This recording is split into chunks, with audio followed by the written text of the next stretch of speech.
Bismillahirrahmanirrahim. Assalamualaikum warahmatullahi wabarakatuh. Alhamdulillahirabbil alamin. Wa bihi nasta'in ala umuri dunya waddin. Wassalatu wassalamu ala asyrafil anbiya'i wal mursalin wa ala alihi wa sahbihi ajma'in. Amma ba'd.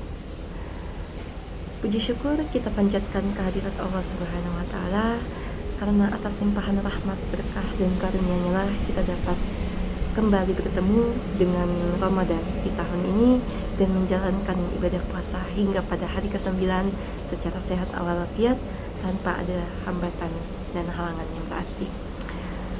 Pertama-tama izinkan saya menyampaikan hormat saya yang terhormat Bapak Dr. Haji Dani Muhtada MAG, MA, MPA dan Ibu Hikmiyatin Jalilah MAG selaku pengasuh pesantren riset Al-Muhtada, yang kami hormati segenap Dewan Mentor Pesantren Riset Al-Muhtada, dan yang kami banggakan mahasantri Pesantren Riset Al-Muhtada. Salawat serta salam kita haturkan kepada junjungan kita Nabi Muhammad SAW beserta para sahabat-sahabatnya, karena atas pertolongan dan arahan beliau kita dapat keluar dari zaman kegelapan.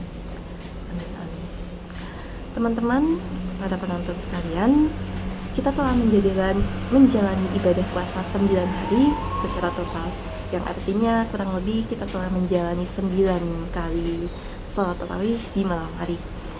Kita tahu bahwa salat tarawih itu merupakan salah satu praktik untuk menghidupkan malam Ramadan, yaitu qiyamul Ramadan, di mana salat tarawih ini juga memiliki keutamaan yang memang ditentukan landasannya dan dalam hadis Rasulullah SAW. Nabi Muhammad SAW bersabda yang artinya, barang siapa ibadah tarawih di bulan Ramadan seraya beriman dan ikhlas, maka diampuni baginya dosa yang telah lampau. Hadis riwayat Al-Bukhari, Muslim dan lainnya. Lalu bagaimana sebenarnya ketentuan-ketentuan sholat tarawih ini menjadi suatu budaya yang kita jalankan hingga saat ini? Karena ternyata pada umat Islam pada masa Khalifah Abu Bakar radhiyallahu anhu melaksanakan sholat tarawih itu secara sendiri-sendiri atau berkelompok secara 3 atau 4 orang atau 6 orang. Saat itu belum ada satu imam yang pasti di masjid, sehingga ketetapan tentang berjamaah secara satu imam dan jumlah rakaat salat tarawih pun belum tertuang secara jelas. Para sahabat yang ada melaksanakan salat 8 rakaat kemudian menyempurnakannya di rumah seperti sebelum-sebelumnya. Salat tarawih berubah keadaannya ketika Umar bin Khattab berinisiatif untuk menggelar salat tarawih tersebut secara berjamaah setelah menyaksikan umat Islam nampaknya kurang kompak, sehingga karena sebagian salat itu dilaksanakan secara sendiri-sendiri lalu berjamaah, sehingga sebuah hadis sahih memaparkan yang artinya, dari Abdurrahman bin Abdul Qari, beliau berkata, saya keluar bersama Sayyidina Umar bin Khattab radhiyallahu anhu ke masjid pada bulan Ramadan. Didapat dalam masjid tersebut orang yang sholat tarawih berbeda-beda. Ada yang sholat sendiri-sendiri dan ada juga yang sholat berjamaah. Lalu Sayyidina Umar berkata, saya punya pendapat andal.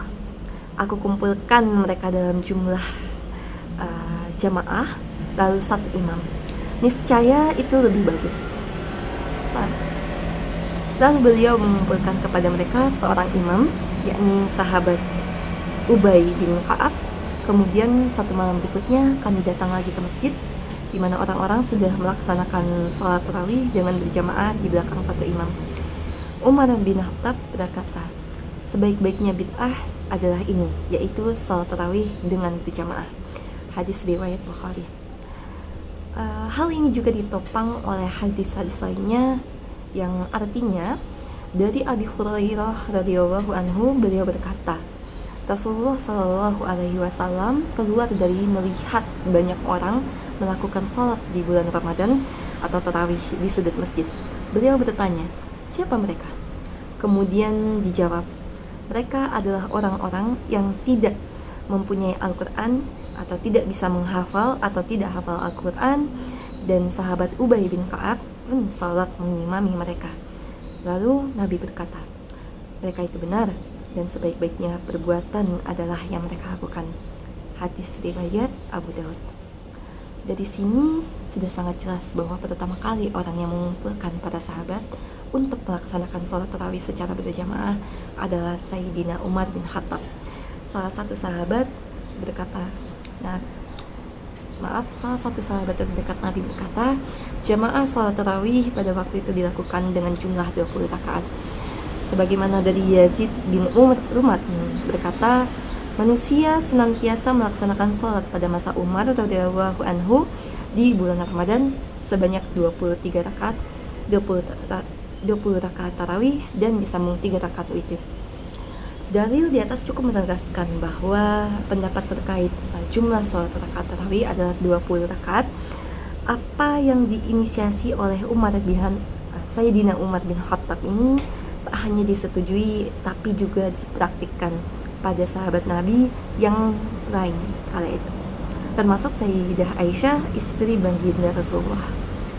Nah, hal ini mempertegas bahwa ijma atau konsensus sahabat karena tiada satu orang pun yang mengingkari dan menentang. Tak heran bila para ulama 4 mazhab atau mazhab lainnya, saya lanjutkan, tak heran bahwa bila para ulama 4 mazhab atau mazhab lainnya pun mayoritas memilih pendapat ini. Inisiatif dari Sayyidina Umar yang kemudian diikuti para sahabat dan ulama setelahnya adalah sangat wajar bila kita menengok sabda Nabi, di mana artinya sesungguhnya Allah telah menjadikan kebenaran melalui lisan dan hati Umar. Hadis riwayat Tirmizi. Demikian yang dapat saya sampaikan terkait keutamaan dan bagaimana keutamaan sholat tarawih itu bermula. Akhir kata, saya memohon maaf apabila ada salah kata, kalimat, dan perbuatan. Wabillahi taufiq wal hidayah. Wassalamualaikum warahmatullahi wabarakatuh.